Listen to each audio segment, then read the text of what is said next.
DMK விட்டு rooted out, DMK இல்லாம பண்ணிடுவோம். நாங்க வேலை எடுத்துட்டோம். அண்ணன் திருமாவளவனுக்கு வேலை இல்லாமல் போக போகிறது என்பதை வேலை வைத்துக் கொண்டு காண்பிக்கிறார்கள். அப்படிதான் நான் சொல்லுவேன். விஜய் வந்து திமுகவுக்கும் டிவிகேக்கு தான் போட்டின்னு சொல்லிக்கிட்டு இருக்காரு. அப்படி கிடையாது. தேசிய ஜனநாயக கூட்டணிக்கும் திமுகவுக்கும் தான் போட்டி. திருமாவளவன் வந்து இன்னும் எத்தனை ஆர்எஸ்எஸ் பிள்ளைகளை கண்டுபிடிக்க போறாருன்னு எனக்கு தெரியல. அதனால நிறைய ஆர்எஸ்எஸ் பிள்ளைகளை தேடி தேடி தேடி கண்டுபிடிக்கட்டும். கண்டுபிடிச்சு குடிச்சு வயிறு எரியட்டும். அவ்வளோ இல்ல. முதல்ல மரியாதைக்குரிய பியூஷ் கோயல் அவர்களையும் மரியாதைக்குரிய அர்ஜுன் ராம் மெக்வால் அவர்களையும் வரவேற்கிறோம். மரியாதைக்குரிய பியூஷ் கோயல் அவர்கள் ஏற்கனவே 2019 தமிழ்நாடுக்கு நான் தலைவராக இருக்கும்போது பொறுப்பாளராக இருந்தாங்க. அப்போ அண்ணன் ஏடிஎம்கே கூட நாம் கூட்டணியில் தான் இருந்தோம். அதனால் அவர் இன்னும் கொஞ்சம் இலகுவாக அவர் தமிழ்நாடை பற்றி தெரிஞ்சுறதுக்கும் அண்ணன் எடப்பாடிகிட்ட பேசுகிறதுக்கும் இன்னும் கொஞ்சம் ஈஸியாக இருக்கும் அப்படின்னு நினைக்கிறேன். மற்றபடி அவர் வந்து எப்போவுமே ஒரு ஸ்ட்ராங்காக ஆர்கனைசேஷனில் அரசியல் ரீதியாக மிகுந்த பலம் வாய்ந்த ஒரு ஸ்ட்ராட்டஜிஸ்ட்டு. அதனால் அவரோட வியூகங்கள் பாரதிய ஜனதா கட்சிக்கும் தேசிய ஜனநாயக கூட்டணிக்கும் வெற்றியை தரும் அப்படின்னு எங்களது மிக நம்பிக்கை. நிச்சயமாக தேசிய ஜனநாயக கூட்டணி வெற்றி பெறும். இல்லை, நான் அதெல்லாம் நாங்கள் இங்கே கருத்து சொல்ல முடியாது. இதெல்லாமே எங்களோட பொறுப்பாளர்களும் தேசிய தலைமையும் இணைந்து எங்களோட கருத்துக்களையும் கேட்டு அவர்கள் முடிவு செய்வது. நாங்கள் மகிழ்ச்சியாக இருக்கிறோம். ஏன்னா தேசிய ஜனநாயக கூட்டணி நிச்சயமாக வெற்றி பெறும். ஏனென்றால் பியூஷ் கோயல் அவர்கள் தனது வேலைக்கும் பணிக்கும் அரசியல் ரீதியான பணிக்கும் மிக பிரபலமானவர் என்பது எனது டிடிவி அவர்கள் ஓபிஎஸ் அவர்கள் இணைவது குறித்து டெல்லி முடிவு எடுக்கணும்னு சொல்லியிருந்தீங்க. டெல்லியே வந்தாச்சு, என்ன முடிவு எடுப்பாங்க? இல்ல, அதான் டெல்லி டெல்லி வந்தாச்சு. அந்த டெல்லி தான் போயிருக்காங்க பேசுறதுக்கு.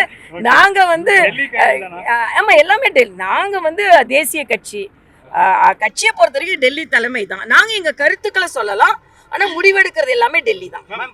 தேசிய முற்போக்கு கூட்டணிக்குள்ளாக வரக்கூடிய விரும்பக்கூடிய கட்சிகள் வரலாமா? அவங்களுக்கு அழைப்பு இருக்கா? அதிமுகவோட சேர்ந்து தான் வரணுமா? இல்ல, அது எல்லாமே நீங்க மரியாதைக்குரிய பியூஷ் கோயல் அவர்கள் பத்திரிகையாளர் சந்திப்பாரு, அப்ப கேட்டுட்டா பரவாயில்ல. அப்படியா என்ன யார் யார்கிட்ட எத்தனை தொகுதின்னு கேட்டீங்கன்னா உங்களுக்கு எத்தனை தொகுதி வந்தது, உங்களுக்கு எத்தனை தொகுதி? நாங்க தேசிய ஜனநாயக கூட்டணியில போட்டி போடுவோம். எத்தனை தொகுதி என்பதெல்லாம் அவங்கதான் முடிவு பண்ணுவாங்க. தேசிய தலைமையும் அதிமுக தலைமையும் முடிவு பண்ணுவாங்க. உங்களுடைய பலம் எவ்வளவுன்னு பாக்குறீங்க? எவ்வளவு தொகுதியில பாஜக நின்று வெற்றி பெறக்கூடிய பலம் இருக்கு? தேசிய ஜனநாயக கூட்டணி நிக்கிற இடங்களில் எல்லாம் வெற்றி பெறும். அவ்வளவுதான். 50 இடத்துல அது நான் சொல்ல முடியாது. நிக்கிற இடத்துல நாங்க தேசிய ஜனநாயக கூட்டணி எங்கெல்லாம் போட்டி போடுகிறதோ அங்க வெற்றி பெறும். டிஎம்கே விட்டு ரூட்டட் அவுட், டிஎம்கே இல்லாம பண்ணிடுவோம். நாங்க நேத்து தாவேகா தலைவருக்கு ஒரு அழைப்பு கொடுத்திருந்தீங்க, பிழைக்கணும்னா எங்க கூட்டணி வாங்கன்னு சொல்லி. இல்ல, இது மரியாதைக்குரிய அண்ணன் எடப்பாடி அவர்கள் எதிர்க்கு ஓட்டணி எல்லாம் பிரியக்கூடாதுன்னு சொன்னதுனாலையும் எங்க மாநில தலைவர் எதிர் கூட்டணி எல்லாம் பிரியக்கூடாது விஜயும் சிந்திக்கணும்னு சொன்னதின் அடிப்படையில் என்கிட்ட கேள்வி கேட்கப்பட்டது. நானும் அது கருத்து என்ன சொன்னேன்னா, விஜய் வந்து திமுகவுக்கும் டிவிகேக்கு தான் போட்டின்னு சொல்லிக்கிட்டு இருக்காரு. அப்படி கிடையாது. தேசிய ஜனநாயக கூட்டணிக்கும் திமுகவுக்கும் தான் போட்டி. அப்ப தேசிய ஜனநாயக கூட்டணியை பலம் பெறுவதாக மாற்றுவதற்கு என்னென்ன முயற்சிகள் செய்வோமோ நாங்க செய்வோம். ஆக தனியா நின்னா அவர் என்ன நிலைப்பாடு, அதாவது டிஎம்கேவை தோக்கடிக்கணுன்ற ஒரு நிலைப்பாடு தான் அவரோட நிலைப்பாடு. ஆனா தனியா நின்னா அது செய்ய முடியுமான்னு அவர் யோசனை பண்ணணும். அதனால ஒரு வியூகம் வகுக்கும் பொழுது எதிர்கூட்டணியில இருந்தா நல்லதுன்னு நினைச்சாருன்னா அதுக்கு அவர் முடிவு செய்யணும். நான் சொன்னேன். இல்ல, அப்படி சொல்லல அவரு. இப்ப இது மாநில நாங்க என்ன இப்ப எத்தனை ஆட்சியிலையா இருக்கோம்? அவரு அப்படிலாம் சொல்லவே இல்லை. திமுக தோக்கடிக்கப்பட வேண்டும் தான் சொன்னாரு. அது சொல்றது சொல்லுவாங்க, பாக்கலாம். எப்படி வேணாலும் ஆகலாம்.